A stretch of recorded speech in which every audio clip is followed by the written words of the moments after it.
নমস্কার, আমি অ্যাস্ট্রোলজার বেদান্তজি। 1977 সাল পশ্চিমবঙ্গে কংগ্রেসের সরকার চলছে, মুখ্যমন্ত্রীকে সিদ্ধার্থ শঙ্কর রায়।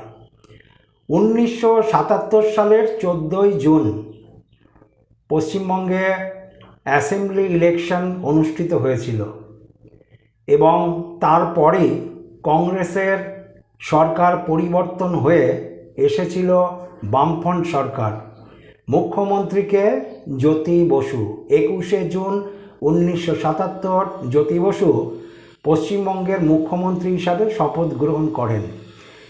তারপর থেকে 34 বছরের রাজত্ব পশ্চিমবঙ্গে বামফ্রন্ট সরকারের চলল। পরবর্তীকালে কে আসলো?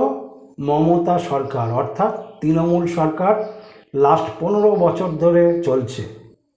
বিষয় হচ্ছে 1977 সালে পশ্চিমবঙ্গে যে অ্যাসেম্বলি ইলেকশন হয়েছিল সেখানে এক দফায় ভোট হয়েছিল, এক দফাতে ভোট হয়েছিল। ভোটের তারিখটা আগেই বলেছি, 14ই জুন 1977। এক দফা ভোটে সরকারের পরিবর্তন ঘটেছিল। সরকার পরিবর্তন হয়ে কংগ্রেস সরকারের অবসান ঘটিয়ে চলে এসেছিল বামফ্রন্ট সরকার এবং দীর্ঘ 34 বছর রাজত্ব করেছে পশ্চিমবঙ্গে বামফ্রন্ট সরকার। তারপরেই মমতা সরকার।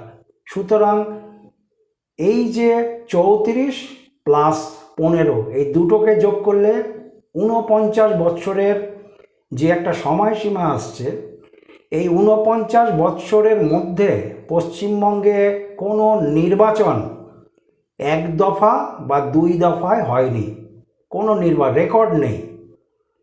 1977 সালেই এক দফায় ভোট হয়েছে। তারপর থেকে পশ্চিমবঙ্গে যে সকল ইলেকশন অনুষ্ঠিত হয়েছে সেখানে এক দফায় নেই, দুই দফাতেও নেই।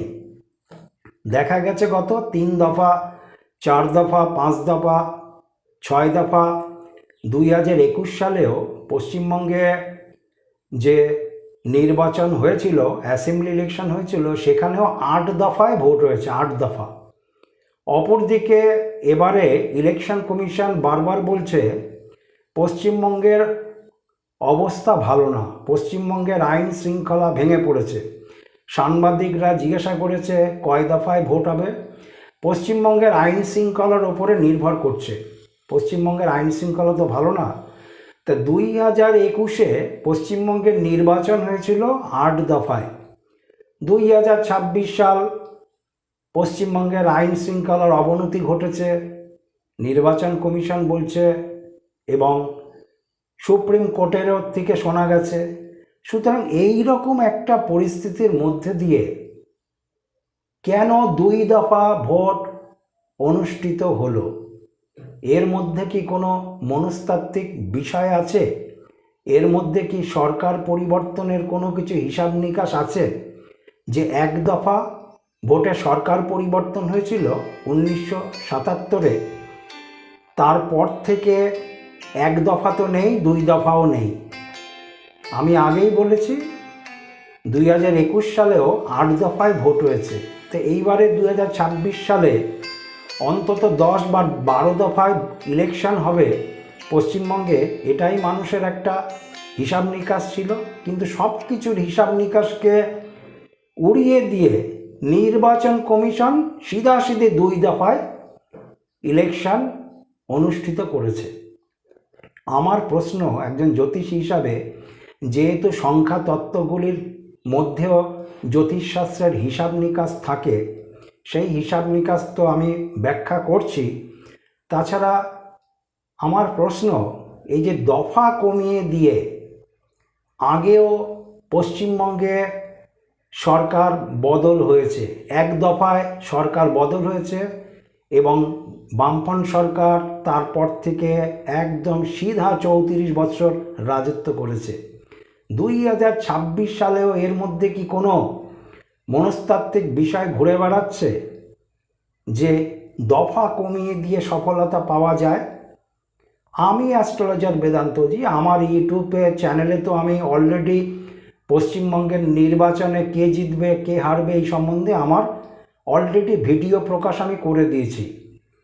এবং সেই ভিডিওতে ভিউয়ার্সও প্রচুর আছে, কিন্তু প্রকৃতপক্ষে এই যে একটা মনস্তাত্ত্বিক বিষয় চলেছে, এই বিষয়টা কোন দিকে এগোবে? প্রকৃতপক্ষে একটা জিনিস আমি বলবো, সত্যি সত্যি কি এর মধ্যে কোনো বিষয়বস্তু ঘুরে বেড়াচ্ছে এবং সরকার পরিবর্তনের কোনো কিছু হিসাব নিকাশ আছে যে দফা কমালেই সরকার পরিবর্তন হয়ে যায়?